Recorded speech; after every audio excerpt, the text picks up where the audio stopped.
A profound love between two Sims involves, after all, the power and chance of doing profound hurt.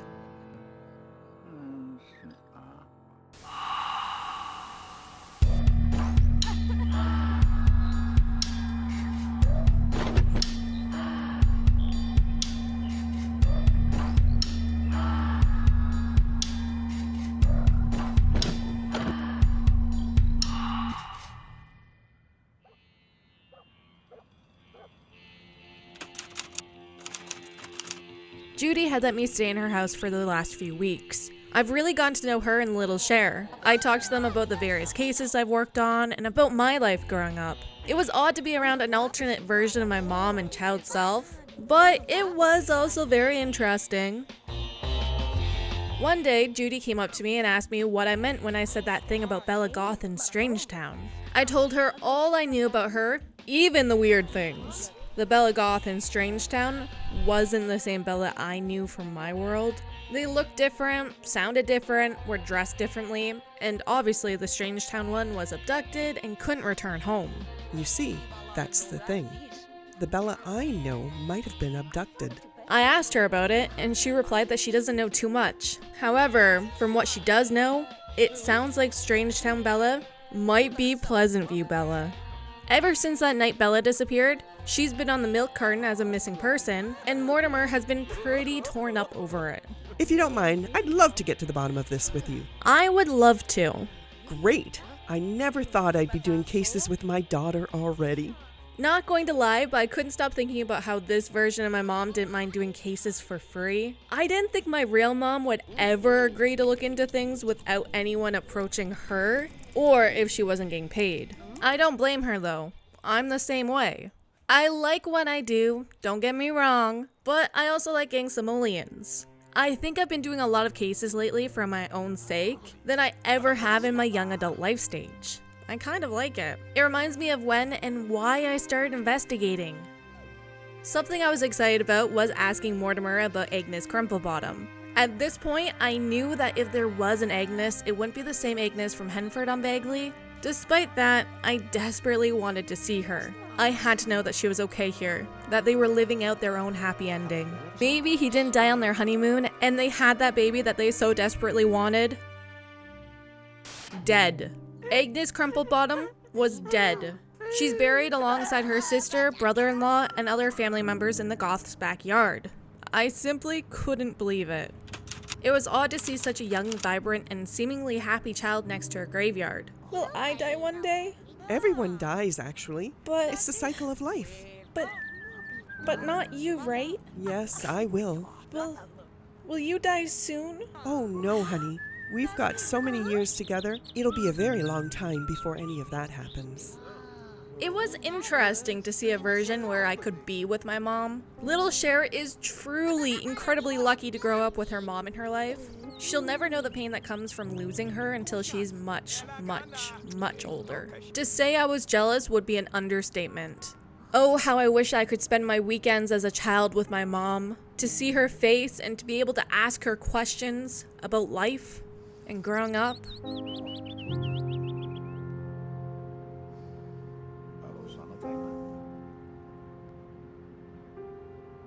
Mortimer didn't really know either of us, yet he still invited us inside. He was curious about how I knew his deceased aunt. I struggled to explain that I used to know her. Like, it was a little weird. I don't think he really knew what to say to that. What is there to say?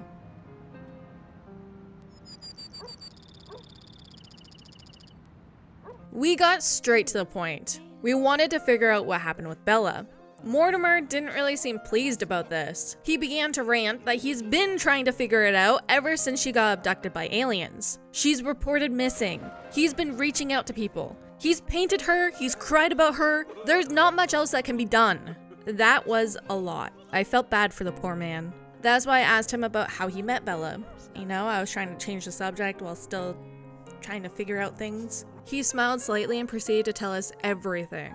They both lived in Sunset Valley as a child. Sunset Valley was the beginning of everything, really. His parents were very influential in creating the town's ethics. His family was, after all, the founders of the town. Isn't that cool? It was there that his family lived down the street from Bella Bachelor and her family. They were instant best friends. He was even good friends with her brother Michael. They fell in love, started dating, got married, and were blessed with Cassandra, then later with Alex. Sometime through all of that, his parents founded Pleasant View and they moved there as a family. I questioned him about his work. He replied that through sheer work effort and brilliance alone, he went from a test subject to a mad scientist. They became very wealthy along the way. He's been developing a permanent elixir of life because his temporary one was so successful. Interesting. I have a strong feeling that the Strangetown Bella is Pleasant View Bella. I wanted to tell him that I've seen her, but as soon as I said her name again, he interrupted me. He pleaded with me to stop bringing Bella up. His family has been through enough, first with Bella, and then with Dawn. They don't need any more trouble.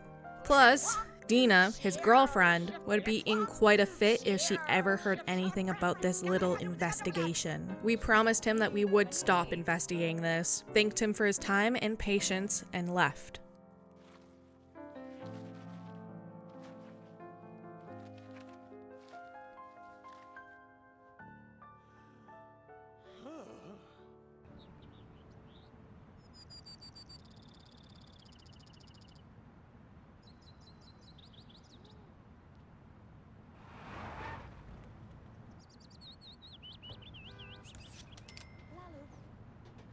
On the way out, Cassandra, his oldest child, came home from work.